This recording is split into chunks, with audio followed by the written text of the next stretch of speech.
नमस्कार, स्वागत है आपका दर्श न्यूज में। बिहार झारखंड से लेकर देश दुनिया की टॉप खबरों के साथ मैं दिव्यांशु। खबरों की तरफ विस्तार से बढ़ेंगे, लेकिन सबसे पहले एक नजर हेडलाइंस पर। पीएम मोदी ने शिक्षा के क्षेत्र में जम्मू कश्मीर और बिहार को दी करोड़ों की सौगात। परिवारवाद की राजनीति पर विपक्ष को घेरा। 21 फरवरी को दिल्ली कूच करेंगे किसान। एमएसपी की गारंटी देने की मांग पर अड़े। केके पाठक को लेकर बिहार विधानसभा में जोरदार हंगामा। सीएम नीतीश ने पलटा एसीएस का आदेश। नेता प्रतिपक्ष तेजस्वी यादव की जन विश्वास यात्रा आज से हुई शुरू। मुजफ्फरपुर, सीतामढ़ी और शिवहर में खूब गरजे। ऋषभ पंत करेंगे आईपीएल से वापसी। अलूर में वार्म अप मैच में लिया हिस्सा। अब खबरें विस्तार से। पीएम मोदी ने आज आईआईटी पटना के नवनिर्मित 24 भवनों का लोकार्पण किया।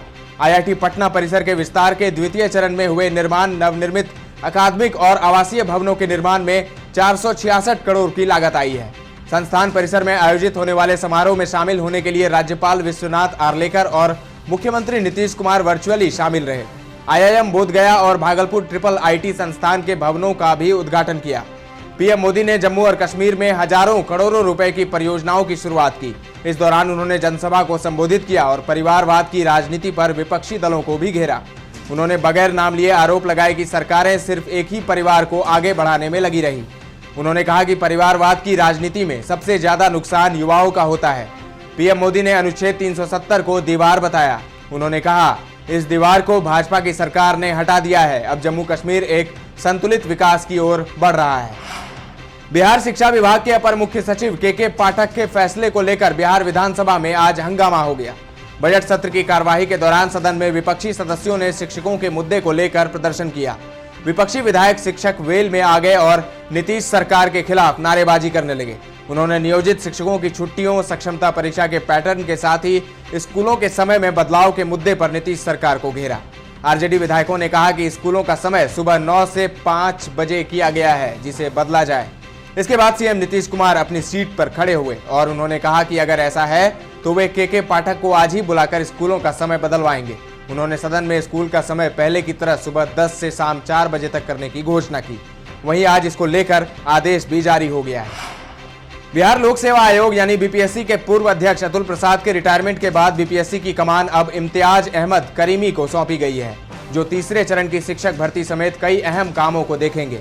लेकिन करीमी बीपीएससी की जिम्मेदारी सिर्फ 7 दिन ही संभाल पाएंगे, क्योंकि 7 दिन वो खुद भी रिटायर हो रहे हैं, जिसके बाद बीपीएससी की मेंबर प्रोफेसर दीप्ति कुमारी अध्यक्ष का कामकाज संभालेंगी। एमएसपी की गारंटी देने वाले कानून की मांग पर अड़े हजारों किसानों ने केंद्र सरकार के प्रस्ताव को एक बार फिर से खारिज कर दिया और 21 फरवरी को दिल्ली कूच का ऐलान कर दिया है। किसान नेता सरवन सिंह पंढेर ने सोमवार को शंभू बॉर्डर पर प्रदर्शन कर रहे किसानों के साथ बैठक की थी। बैठक के बाद उन्होंने साफ कर दिया कि केंद्र सरकार ने एमएसपी को लेकर जो प्रस्ताव चौथी वार्ता में दिया है, उसे किसान मानने वाले नहीं हैं। मुख्य चुनाव आयुक्त राजीव कुमार की अगुवाई में 11 सदस्यीय टीम 3 दिन के बिहार दौरे पर है। आज पटना के एक होटल में राजनीतिक दलों के प्रतिनिधि मंडल के साथ चुनाव आयोग के अधिकारियों की बैठक हुई, जिसमें राज्य की प्रमुख पार्टियों आरजेडी, जदयू, कांग्रेस और भाकपा माले ने आयोग के सामने अपने अपने प्रस्ताव और मांगे रखी। नेता प्रतिपक्ष तेजस्वी प्रसाद यादव की जन विश्वास यात्रा शुरू हो गई है। यात्रा पर निकलने से पहले तेजस्वी ने अपने आवास पर पूजा की और फिर गायों को खाना खिलाया और बेटी कात्यायनी का आशीर्वाद लेकर रवाना हुए। पहले दिन तेजस्वी मुजफ्फरपुर, सीतामढ़ी व शिवहर में अलग अलग जनसभाओं में शामिल हुए। यात्रा के दौरान वे 32 जिलों में जनसभा और एक अन्य जिले में नुक्कड़ सभा को संबोधित करेंगे। तेजस्वी ने जनविश्वास यात्रा के दौरान आज मुजफ्फरपुर पहुंचे, जहां उन्होंने जनसभा को संबोधित करते हुए जेडीयू अध्यक्ष सीएम नीतीश कुमार और बीजेपी पर जमकर हमला बोला।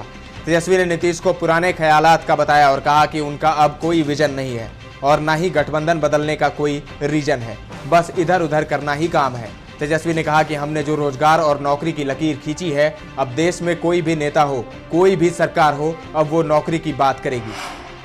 पश्चिम बंगाल में ईडी ने अपनी कार्रवाई फिर तेज की है। आज ईडी की टीम ने एक साथ 3 ठिकानों पर छापा मारा है। ईडी की टीम के साथ केंद्रीय बल भी मौजूद रहे।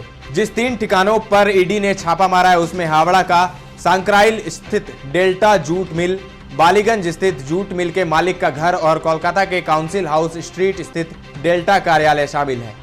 कांग्रेस सांसद राहुल गांधी को सुल्तानपुर की एमपी एमएलए कोर्ट से मानहानि मामले में जमानत मिल गई है।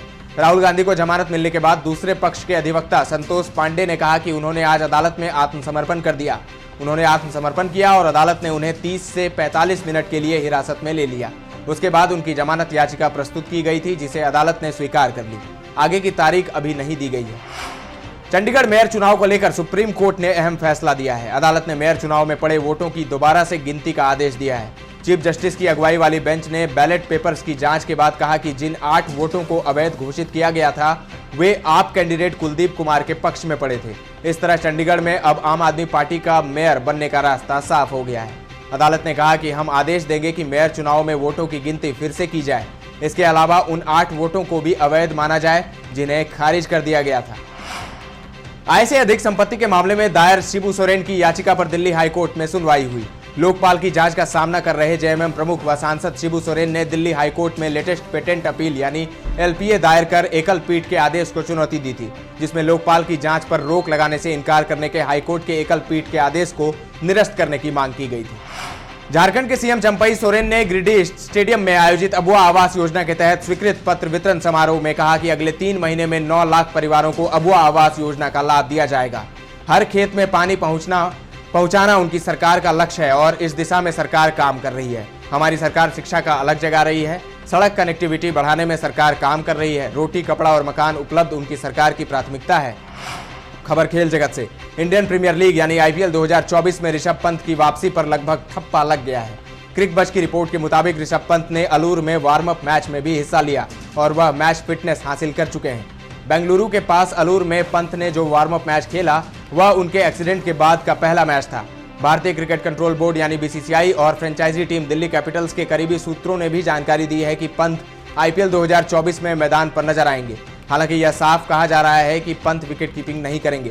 पंत अपने रिहैब बेंगलुरु के नेशनल क्रिकेट एकेडमी यानी एनसीए में कर रहे हैं। पिछले महीने ही वह इलाज के लिए लंदन भी गए थे। दर्श न्यूज के इस बुलेटिन में फिलहाल इतना ही, लेकिन ताजा तरीन खबरों का सिलसिला लगातार जारी है। देखते रहें दर्श न्यूज।